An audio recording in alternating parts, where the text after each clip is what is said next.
everyone, Coach Sassy here with week 3 of the Sassy Ass Challenge. I hope that by now you're starting to feel like your endurance and your stamina in your lower body is starting to really increase. And I hope that you've challenged yourself somewhere along the way to try to start adding some progressive resistance to that if you feel like the body weight is feeling great, which is awesome. It's a great, great feeling to find. So this week, the exercises we're going to focus on are designed to add a little shape and roundness to your glutes. And that's something that was really important to me when I first started training because I discovered my butt was pretty flat. You know, who wants a flat pancake butt? So we want something very nice and round to fill out our jeans, to make our waist look nice and tiny, and keep us proportioned, right?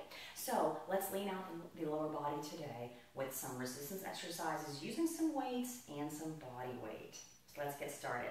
The first exercise you're going to need requires a kitchen chair or something you can put your foot on that's not going to move. And I'm going to show you why. I have a kitchen chair here, folding chair, that I've backed up against the wall. And what I'm going to do is stand way in front of it because I have long legs and take a big step back. When I do that, I'm going to balance my foot on the chair and make sure that I'm still standing up nice and tall and upright over that extended foot. And I might need to widen my stance a little bit on the chair and hop my foot out a touch because what we're going to do now, I'm set up for a split squat.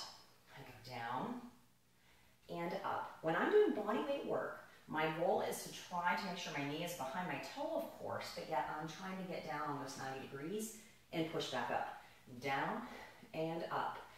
Go down and up. This is such a great exercise for core stability.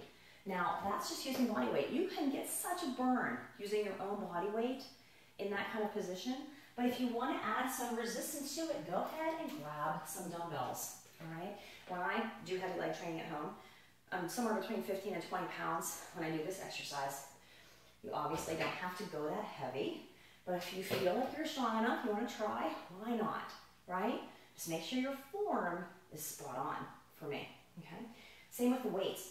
But what you're going to feel is different is that I have to really push out of my heel to make sure my back stays tall and that I'm not leaning forward, okay? So we go down, then push out of the foot. Down, push out of that heel. And you'll feel a really strong activation all the way up into your glutes and hamstrings. Awesome. All right. Next one, all body weight, okay? I love to do curtsy lunges. I'm going to face the mirror so you can see. What I'm going to do is take a very nice wide, big step back, okay, almost on a diagonal. Curtsy lunge, push out of the foot, tap out. So use your core to balance, take down and up.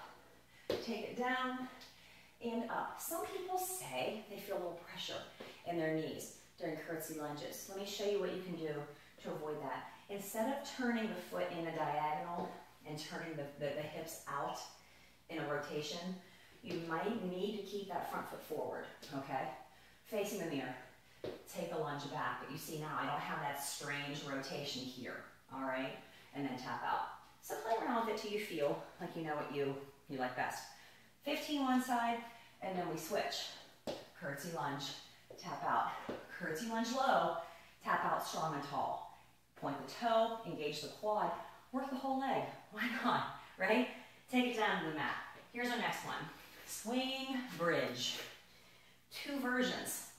When I'm on my back on the floor, I find that if my hips and my knees are lined up, any exercise I'm doing is a touch easier when the inner thighs are together. So let me show you both ways. Bridge up off the mat. Engage in the glutes, making sure you are one straight line from your knees all the way to your chin, okay? And pulling the abs down nice and tight and flat. We draw a U shape. Down, squeeze up, down, squeeze up, down, squeeze up. Okay, so each time, swing right and left is 1. Right to left, that's 1 rep. That's 2 reps, all right? If you like that exercise over the week, try it on your toes. You're gonna feel a different type of core activation required, and you're gonna feel an ability to squeeze a little higher and harder, okay? Now, the second version, bring the knees together, heels down, bridge up and hold, nice, tight, and flat. And then we're going to swing, squeeze, swing, squeeze. you're going to find that you're not going to be able to have the same range of motion, and that's okay. My focus for this exercise is squeezing the inner thighs while you're still working the glutes, okay? All right, very, very nice. So we've done legs and glutes. Standing, let's get into some inner and outer thigh work using the chair again. Here we are. So we are behind the chair, okay? No, beside the chair. When I bring my hands into tabletop position, I'm going to lift my inside leg and just rest it on the chair for a minute and make sure the rest of my body is balanced. I might have to take my knee out a little bit to get balanced and so forth. But what we're going to do now is do a rotation of the toe and heel that will work into the glute, into the outer thigh, all right? And you're going to see me do a little bit of a lift.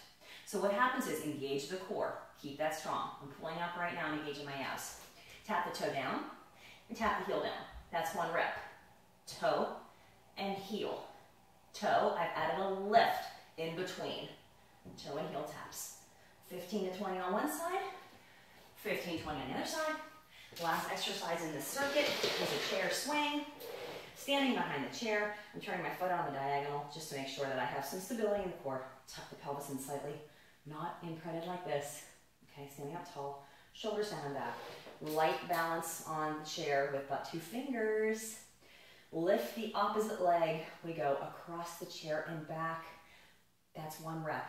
Over and back, over and back, over and back. We're using the inner thigh in more of an isometric position. The hip flexor is working. The lower abs are engaged. Stand up tall. You are going to feel that in your lower ab on that side of the body until we switch sides. All right? Perfect. Okay. 5 exercises. But the last one is a bonus because you always say you like them. So here they are. Most of you have seen these before. Giant stability balls. We know we have those crunches, sit-ups on them. They're very versatile, and I'm going to use it today for our hamstring exercise. I'm going to push my weights away. We're going to come back down on the floor in that bridge position. Heels are on the ball to make it more advanced. If you are a little bit more beginner with this exercise on a ball, you may want the actual back of the ankle and calf here for support. But I'm going to show you, if my knees are in a 90-degree position to start, my heels are pressing down into the ball, I can bridge up. Right there, woo! I've created instability in the core. So really squeeze your abs, tighten your glutes, use your hands for balance. We push the heels away. We engage the hamstrings to pull them back in. Everything else is squeezing nice and tight, and I'm just doing the hamstring curl. And you are gonna find that this is such a burner. Ooh, okay? But let me show you what you can do if you don't have a ball. Back to our trusty hand towels, okay? If you're on carpet, this won't work. You're gonna need a plastic tray or 2 plastic plates that are sturdy and strong to be able to push with. But for the purposes of my floor, I can do it with a hand towel. Same thing, heels on the towel, hands out for stability. I bridge up, I slide out, I pull in. I slide out, I pull in.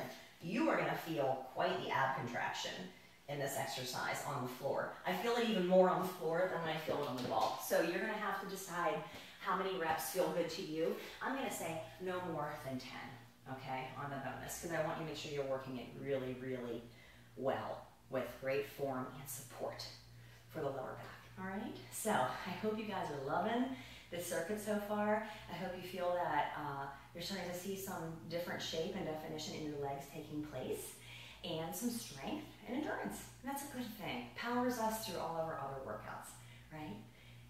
That's the hammock dynamic.